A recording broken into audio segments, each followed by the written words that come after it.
Hey, what's up, guys? Welcome back. Thanks for joining me again. If you're coming straight from part one, if you haven't, I'd probably go check out part one first and then jump back to this one. We're gonna jump straight back into it, man. Again, I don't mean to keep saying it. I don't want to sound like one of them cheesy YouTubers, man. But don't forget to like, comment, subscribe, man. You know how much it means. Let's do. Drop the comments. I'll do whatever you want. You know how it is. I sounded a bit slutty, but whatever. Let's go. The freeway.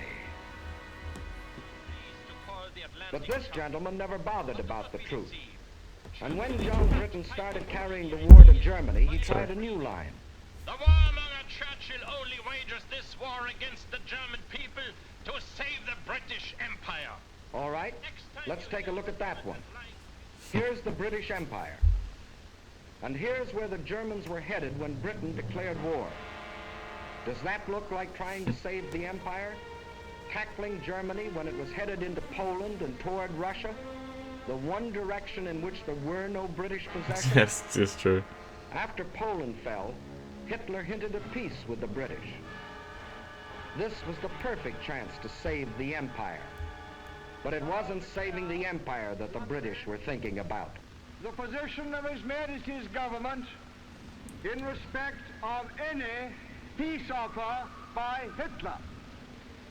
We are not, in any circumstances, prepared to negotiate with him at any time on any subject.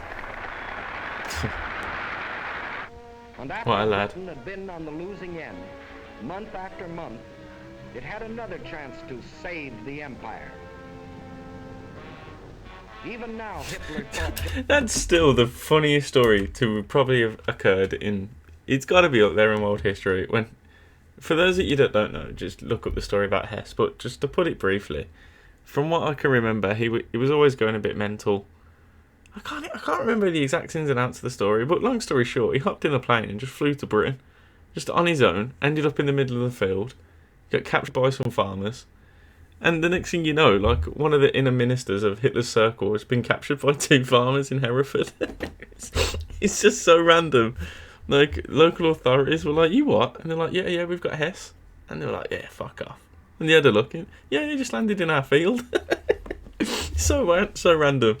I wish I could remember the ins and outs, but there's a documentary on Netflix about Hitler's Inner Circle.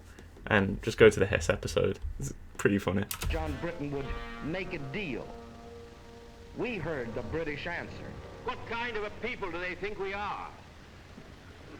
Is it possible they do not realize that we shall never cease to persevere against them until they have been taught a lesson which they and the world will never forget?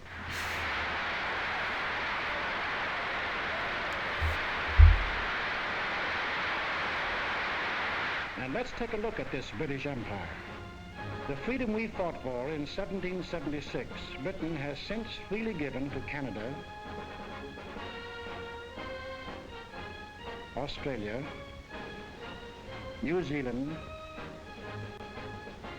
South Africa. These are independent nations with their own parliaments, their own laws, even their own money systems, their own tariffs, which often work to Britain's disadvantage, their own armies and navies. Britain couldn't even take them into war if she wanted to. That's a problem they settle for themselves. There's mixed opinions on how that happened. I actually think that was for the better. The tariffs were a bit harsh if you look at some of them. Not too harsh, but definitely not beneficial. I can't really think of another nation which took over a territory and then ended up having a good relationship with them after they'd pulled out. You know, there's ones that aren't so healthy, like still a bit between India in the years following. I think it's all good now though, but it's interesting that it happened the way it did. Or if she wanted to. That's a problem they settle for themselves. Each one of the British Commonwealth of Nations declared war on Germany of its own free will. Of course, no one ever talks about the British Empire today without mentioning India. And men of goodwill in Britain, as well as other countries, have been outspoken in their demands for Indian freedom. For no man who believes in democracy can support foreign rule of any people. But there are things that many of us do not know about India. For instance, that India pays no taxes to Britain, either directly or indirectly. That the Indians fix their own tariff laws, frequently to Britain's disadvantage. That of the Viceroy's Executive Council, 11 of the 15 members are Indians. And in the courts, 10 of every 11 judges. Furthermore, that no Indian is ever conscripted for service in the Army and Navy. It was voluntary enlistment that raised the Indian Army from 170,000 at the outbreak of war to 1.25 million today. And on the subject of India, listen to the words of Field Marshal Jan Christian Smuts. He fought against the British 40 years ago, was defeated in his fight, and still became the leader of one of the British Commonwealths of Nations, Prime Minister of South Africa. I didn't know that. India, if she will, can be free in the same way and by the same means as Canada, Australia, and New Zealand are today free sovereign states. Their peoples worked out a constitution for themselves. The same course is open to India if the peoples of India will agree about the terms of a free constitution. Freedom isn't a thing that can be imposed from without. It can only be created from within. The Indians have a responsibility to reconcile the differences that exist in the vast Indian population, with its 100 different languages, its dozens of different religions. And on March the 11th, 1942, the British government placed itself on record and promised full self-government to India if India will work out a constitution that will satisfy its people after the war is over. But during this war, military leaders agree Allied troops are needed in India as an effective bloc by the democratic world to keep the Nazis and Japs from uniting. Further, India provides the bases for United Nations bombers to get at the Japs in Burma. In other parts of the empire, too, democracy stands on guard. If it wasn't for the British at Gibraltar, Malta, Cyprus, Suez... Jesus, man, what is my problem? If you watched the last video, you'd know how much I love this. And I don't know, I guess the little animations, I guess I just didn't know TV was this advanced back then. I didn't know they'd done stuff like this, which it's cool to watch, man. Alexandria, and they're hanging on to them regardless of the cost, and their drive across Libya to Tripoli, there would have been no American landing in North Africa. Jeez, that's a cool sight. Imagine seeing that. Tune the Nazis play about the British Empire. The British are sitting back, letting others fight the war for them. Ooh, we know that tune very well. Britain will fight to the last Australian or Canadian or New Zealander. The truth that thousands of Canadians and Australians and New Zealanders have gallantly fought and gallantly died in Crete, in Greece, in Libya. But there's something the Nazi mouthpiece leaves out, something pretty important. Out of every 10 inhabitants of the British Empire, 1 comes from Britain. But of the casualties suffered so far in this war, 7 out of 10 were born and raised in Britain. 1 of 10 in population, 7 of 10 in casualties. And in the air, of the planes flying with the RAF in Britain, 2 out of 3 are manned by crews from the island. And of the planes on the overseas fronts, the Western Desert in Africa and the rest, 4 out of 5 are manned by boys from Britain. And then there's a little thing called the British Navy. From 1588, when it licked the Spanish Armada, to 1940, when we got moving on a 2-ocean navy, the greatest battle fleet in the world. That, too, is manned almost entirely by men of Britain, the little island in the Atlantic, an island of seafarers. Still crazy. Still crazy that Britain come up with a navy like that, right? I know there's a lot more to it than that, but you just look at the size of Britain and you just think, how the fuck do you manage that one? And the British Merchant Navy, still the greatest merchant navy in the world, in spite of all that Hitler can do.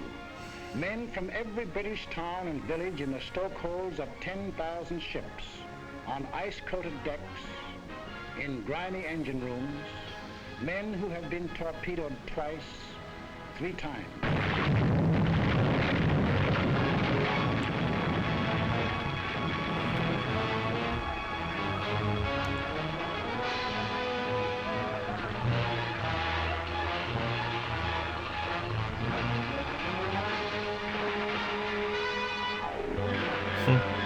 There's one English sailor who's been torpedoed 6 times and still signed on again. But we never hear about these things because of a curious character whose ways will never be completely understandable to an American. John Britton himself. He has an idea he shouldn't talk about himself and what he does. He calls it bad form. We call it damn silly. He'd say of a Spitfire, "Oh, she's not bad, little kite." But this man, the boss of the German Air Force, can tell us that the Spitfire has been the most deadly fighter in the world. And we certainly need an interpreter when this happens.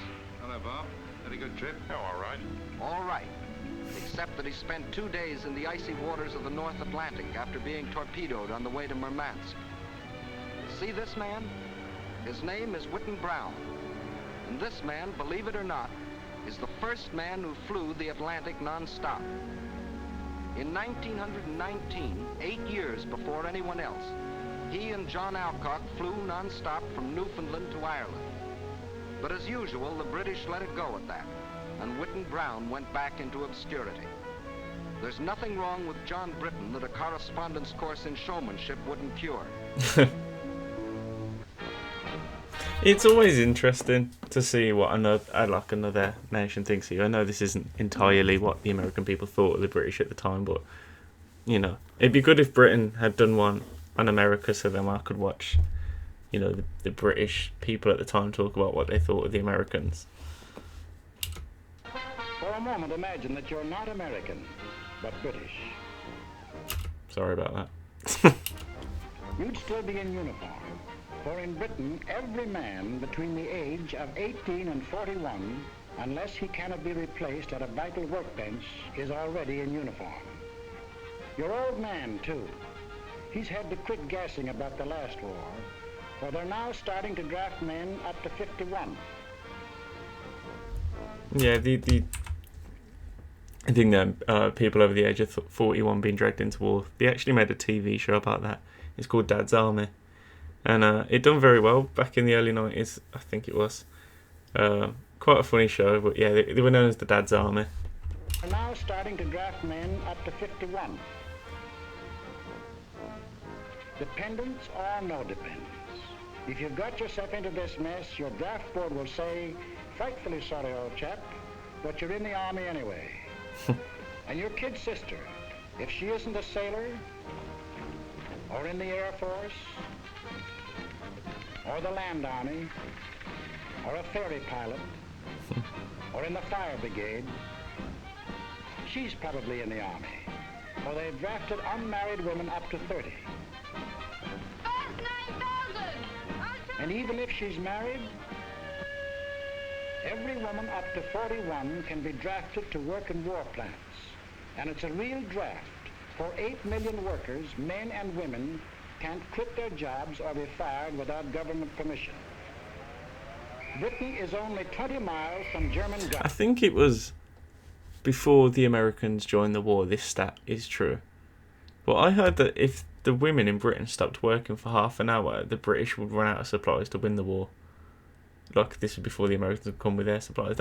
If that's true, which it sort of makes sense and it's sort of kind of hard to tell, that would be a crazy little statistic. Guns and German planes. Everybody, man or woman, young or old, is in the front line.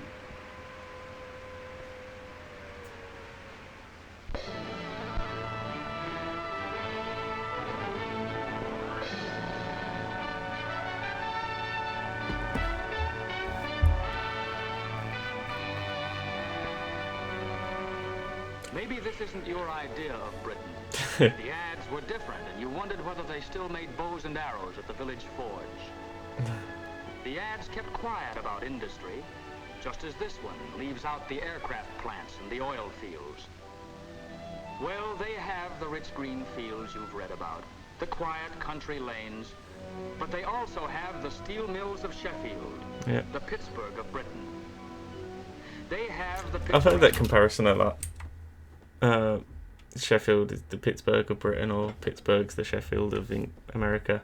Whatever. There is a few similarities where our towns do kind of. They done one earlier in the first episode. I think it was like Devonshire and Ohio, stuff like that. Sheffield, the Pittsburgh of Britain. They have the picturesque little villages, the gently flowing streams, the lovely old castles. But they also have the shipyards of the River Clyde.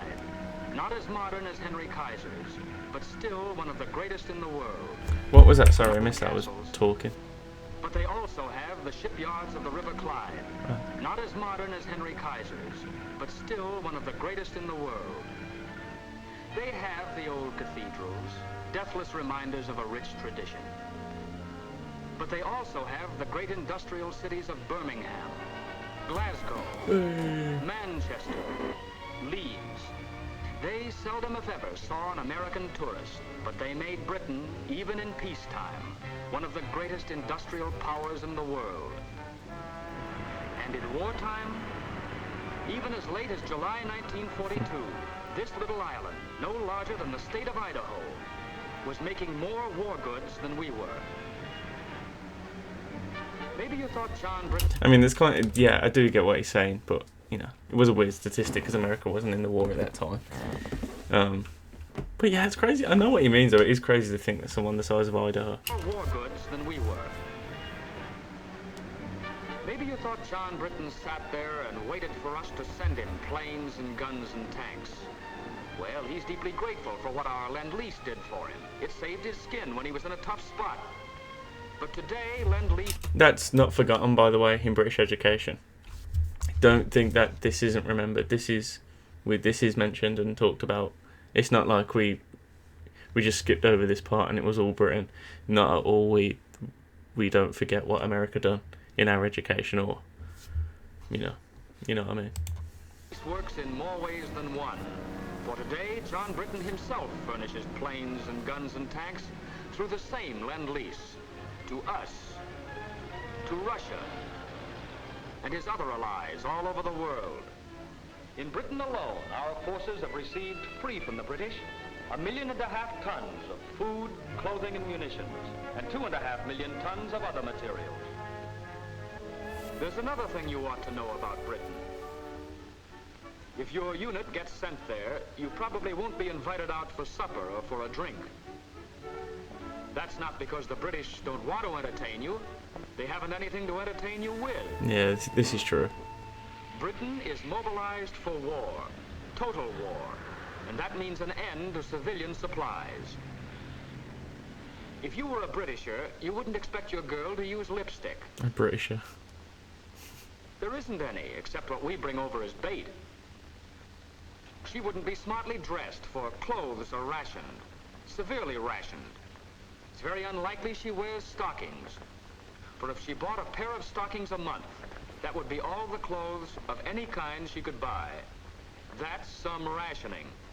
We think our gas rationing is tough, but John Britain gets no gas at all. He goes to a pub to buy a bottle of whiskey. The pub keeper laughs in his face. Grain is needed for industrial alcohol. Industrial alcohol is needed for munitions. And nearly all the reserve stock of British whiskey is kept for sale to America to pay for the goods Britain buys here. Yeah.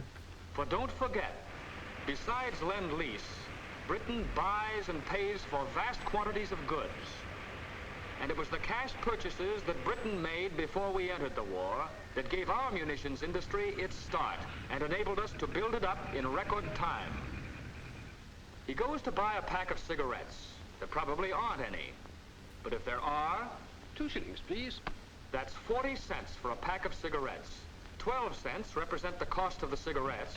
The other 28, the tax paid to the government. For Britain is going all out in taxation. Nobody is making any money out of this war. Industry is paying. Excess profits tax is 100%. It's crazy, isn't it? Like, a lot of it didn't make sense when I was being taught it at school, all the ins and outs of the financial stuff. It was mostly, you kind of just knew how bad it was. Like, there was no food, no clothes, no oil. You got all that. But when you actually look at, like, excess profits were at 100%, that's crazy. Paying. Excess profits tax is 100%. Labor is paying. The man who earns $33 a week pays 29% income tax. And the rich man, if there are any of them left, pays an income tax of no less than 97.5%. And then there's the little matter of food. There are not many fat men in England nowadays. But John Britton isn't kicking. He knows 1 egg a week is helping him to win the war. The British rations are the rations of a free people. They could get food as they did in peacetime from Canada, Australia. But that would take ships. And the British prefer to use the ships for supplies to Russia, planes from America, troops to the Mediterranean. To win the war, every Britisher is on short rations and has been on short rations for 2 years. See a couple of fat men in that one, did you? And has been on short rations for 2 years.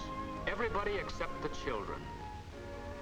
They get 4 times the eggs that grown-ups do. They get all the oranges that arrive in Britain. And practically all of the extra milk. For John Britton is thinking of after the war. Of the new world that his children and ours will inherit. Oh, did the kid just say grace? A new world that his children and ours will inherit. A world where there will not only be freedom of speech and freedom of worship, but also freedom from want and freedom from fear.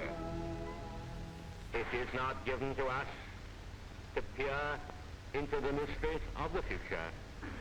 Still I avow my hope and faith, sure and inviolate, that in the days to come, the British and American peoples will, for their own safety and for the good of all, work together in majesty, in justice, and in peace. This is what the British are fighting for. They are an old people, a stubborn people, and sometimes they have moved slowly.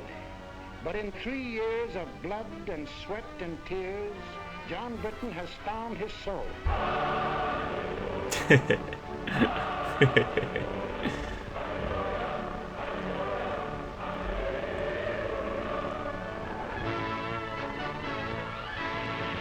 Now he is tough.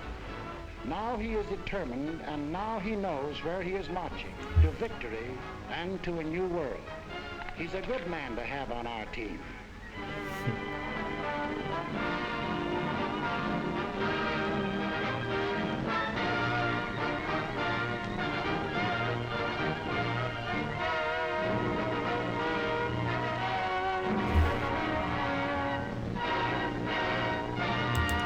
That was brilliant. That was such a brilliant video to watch, man. That really got me. That did, man. That's probably my favourite video on the internet, and that's not an exaggeration. That is brilliant, man. And I think that's kind of what we needed, you know. After my last video, the storming of the Capitol building, there was kind of a bad taste in everyone's mouth, and hopefully this will make you smile, man. I hope that Americans aren't put off by the title, and I hope it's some sort of narcissism, but British guy reacting to a British thing. Do you know what I mean? But I hope he's enjoyed it as much as I did, man. I loved it, and if there's any more, I will look for them. We'll do them as well. I think they've done one on Russia, maybe one on France. I can't quite remember. But yeah, if please go ahead, like, comment, subscribe. Looking to get to 6,000 on the subscribers, man. It'd mean a lot. But yeah, drop your comments. Tell me what you thought. Tell me if you enjoyed it. I didn't mean to do that. Yeah, but peace out, everyone, man. Good seeing you again. Take it easy.